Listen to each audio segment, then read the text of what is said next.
Welcome back to another video. And இந்த வீடியோவில் கம்ப்ளீட்டாக பார்க்க வேண்டிய விஷயங்கள், தெரிஞ்சிக்க வேண்டிய விஷயங்கள், வார் எதனால் நடக்குது அண்ட் வார்னால் மார்க்கெட் எந்த அளவுக்கு இம்பேக்ட் கொடுக்கும்.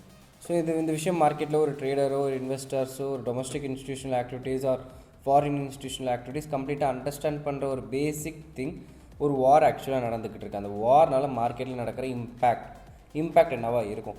Because there are only two types of investment பண்ணுவாங்க கைஸ். ஒன்று டிஜிட்டலாக பண்ணுவாங்க, இன்னொன்று ஃபிசிக்கலாக பண்ணுவாங்க. ஸோ டிஜிட்டல்னு பார்க்குறப்போ ஒரு ஸ்டாக்கை அனலைஸ் பண்ணி மார்க்கெட்டில் வந்து இன்வெஸ்ட் பண்ணுற இன்வெஸ்டர்ஸாக இருக்கட்டும், ஒரு கோல்டை டேரெக்டாக போய் ஜுவல்லரி ஷாப்லேயே ஒரு கேஜி கணக்கில் பை பண்ணி மார்க்கெட்டில் செக்யூர் பண்ணி அதை நம்ம கெயின் பண்ணுற ப்ராஃபிட்ஸ், அந்த மாதிரி மெத்தட் யூஸ் பண்ணுறவங்க நிறைய பேர் இருக்காங்க. ஸோ இந்த டூ டைப்ஸ் இருக்குது. இப்போது மார்க்கெட்டில் வார்னு ஒரு விஷயம் நடக்க ஆரம்பிச்சிச்சு. கம்ப்ளீட்டாக வார் நடக்குது அப்படின்னாலே மார்க்கெட்டில் என்ன நடக்கும்? ஒரு ஃப்ளக்சுவேஷன் க்ரியேட் ஆகும், ஒரு பேனிக் க்ரியேட் ஆகும், ஒரு something emotional and every thing. ஒரு பேனிக் தான். மார்க்கெட்டை ஒரு அன்சர்டனிட்டியை மார்க்கெட் நம்மளை சூஸ் பண்ண வைக்கும். இதுதான் நடக்கும் அப்படின்னு கிடையாது. எது வேணாலும் நடக்கலாம். வாலட்டிலிட்டி எப்படி வேணாலும் இன்க்ரீஸ் ஆகலாம், ஸ்பைக்ஸ் எப்படி வேணாலும் டிஸ்ட்ரிபியூட் பண்ணலாம்.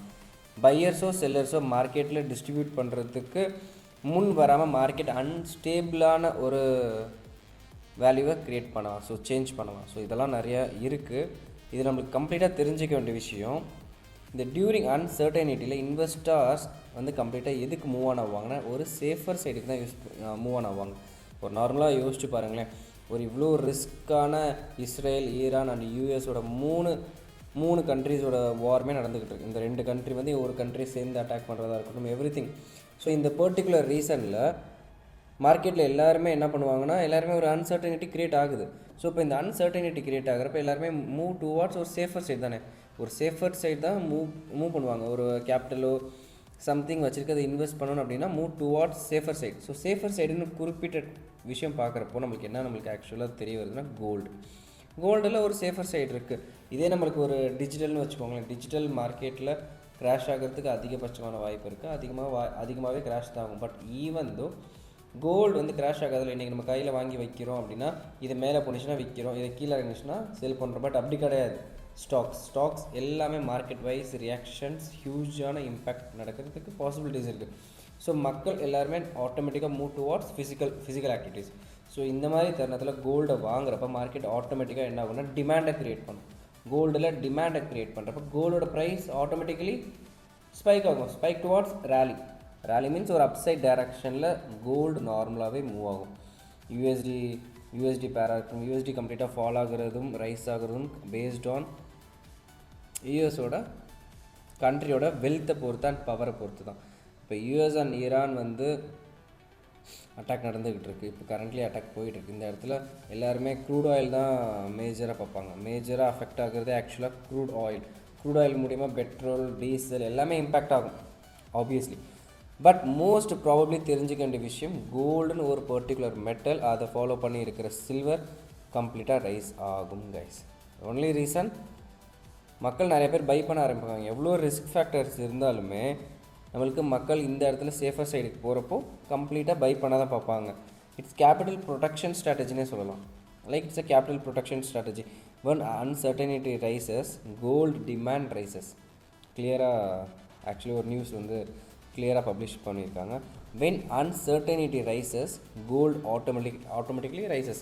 So it's a clear statement. So இதுபடி மார்க்கெட்டில் எக்ஸாக்டாக நாளைக்கு நடக்குமான்னு கேட்டிங்கன்னா, ஆல்ரெடி மார்க்கெட்டில் கோல்டோட ஸ்ட்ரக்சர் வந்து பிரேக் அவுட் கொடுத்துருக்கு. ஸோ பிரேக் அவுட்டோட ஸ்ட்ரக்சர் கம்ப்ளீட்டாக வேலிடாக இருக்குது. டுவார்ட்ஸ் டைரக்ஷன் அப்சைட் இருக்குது. ஸோ மார்க்கெட்டோட ஸ்ட்ரக்சர் கன்ஃபர்மேஷன் ஷிஃப்டாக இருக்குது. ரேலிலேருந்து கண்டினியூ ஆக போகுது. பிகாஸ் பியரிஷோட மூமெண்டம் கம்ப்ளீட்டாக ஒரு புல்லிஷோட ஸ்ட்ரக்சருக்கு மாறிச்சு. ஸோ இதெல்லாம் ஓவரால் மார்க்கெட்டில் பார்க்குறப்ப கம்ப்ளீட்டாக கோல்டோட analysis Monday market will be overall huge bullish guys. So அதை அனலைஸ் பண்ணி பார்க்கலாம். மண்டே மார்க்கெட் எப்படி ஓப்பன் ஆகுதோ அதை பொறுத்து தான் இருக்குது. ஓகேங்களா? அண்ட் தென் மார்க்கெட்டோட கோல்டோட லெவல்ஸ் மெயினாக தெரிஞ்சுக்கலாம். இப்போ மார்க்கெட் கம்ப்ளீட்டாக எங்கே நிற்கிது அப்படின்னா 5274 XAU USD. ஸோ XAU USDயில் 5274.19 இருக்குது. இதோட ரேஞ்ச் ஆல்மோஸ்ட் 5400 வரைக்குமே மார்க்கெட் ரேலி ஆகலாம். Complete bias direction, everything towards rally guys. So wait பண்ணி பார்ப்போம். இந்த டைமில் போய்ட்டு இன்வெஸ்ட் பண்ணுங்கள். இந்த டைமில் போய்ட்டு கோல்டை பை பண்ணுங்கன்னு இல்லை. So it's completely a safer side for buying in manually. So இது டிஜிட்டல் பார்க்குறப்ப ட்ரேடிங்கில் மார்க்கெட் என்ன தான் டெக்னிக்கல் ஒர்க் ஆனாலுமே டெக்னிக்கலை மார்க்கெட் ரெஸ்பெக்ட் பண்ணாது கைஸ், ரிமெம்பர் பண்ணிக்கோங்க. டெக்னிக்கலை மார்க்கெட் ரெஸ்பெக்ட் பண்ணுறது வெறும் 30% தான். ஃபண்டமெண்டலி என்ன ஒர்க் ஆகுதோ அதுதான் மார்க்கெட் கம்ப்ளீட்டாக பேஸ் பண்ணி ஒர்க் ஆகும். ஸோ ஸ்னைப்பர் ஸ்ட்ராட்டஜியாக இருக்கட்டும், ஸ்னைப்பர் ட்ரேடிங்காக இருக்கட்டும், கம்ப்ளீட்டாக வாட் எவர் இட் இஸ், மார்க்கெட்டில் ஸ்ட்ரக்சரை விட ஃபண்டமெண்டல் இந்த இடத்துல நமக்கு முக்கியம். Because of global hyper tension நடந்திருக்கு. ஸோ குளோபலி ஒரு டென்ஷன் க்ரியேட் ஆயிடுச்சு, ஆல்ரெடி க்ரியேட் ஆகி அதில் மார்க்கெட் ரன் ஆகிட்டு. ஸோ இந்த ஒரு பர்டிகுலர் ஜோனில் நம்மளுக்கு மார்க்கெட்டில் ஓவரால் அண்டர்ஸ்டாண்ட் பண்ணிக்க வேண்டியது சிம்பிள். கோல்டு ரைஸ் ஆகும், ரீசன் டிமாண்ட் க்ரியேட் ஆகும். வார் நடக்குது அப்படின்னாலும் எல்லாருமே மேனுவலாக போய் கோல்டு வாங்க தான் பார்ப்பாங்க. அப்போ அந்த இடத்துல ஒரு டிமாண்ட் ஆட்டோமேட்டிக்காகவே க்ரியேட் ஆகும். ஒரு சென்ட்ரல் பேங்க்ஸாக இருக்கட்டும், இன்ஸ்டியூஷனல் ஆக்டிவிட்டீஸாக இருக்கட்டும், டொமஸ்டிக் இன்ஸ்டியூஷனல் இன்வெஸ்டர்ஸாக இருக்கட்டும், எல்லாருமே பர்ச்சேஸ் பண்ண தான் பார்ப்பாங்க ஒழிய அந்த இடத்துல செல் பண்ண பார்க்க மாட்டாங்க. ஸோ ஒரு கண்ட்ரியோட இன்ஃப்ளேஷன் பொறுத்து, ஒரு கண்ட்ரியோட ஸ்ட்ரென்த்தை பொறுத்து மார்க்கெட்டில் எல்லாருமே பை பண்ண தான் பார்ப்பாங்க. And that is what going to happen. And gold market war நடக்கிறதுக்கு ஒன்லி ரீசன் அது ஒரு safer capital protection. That's it. ஓகேங்களா? Until it's young trader Hari here, see you on another video guys. Any other doubt or ஏதாச்சும் message பண்ணணும்னு நினச்சிங்கன்னா comment பண்ணுங்கள். ஓகேங்களா? Thank you.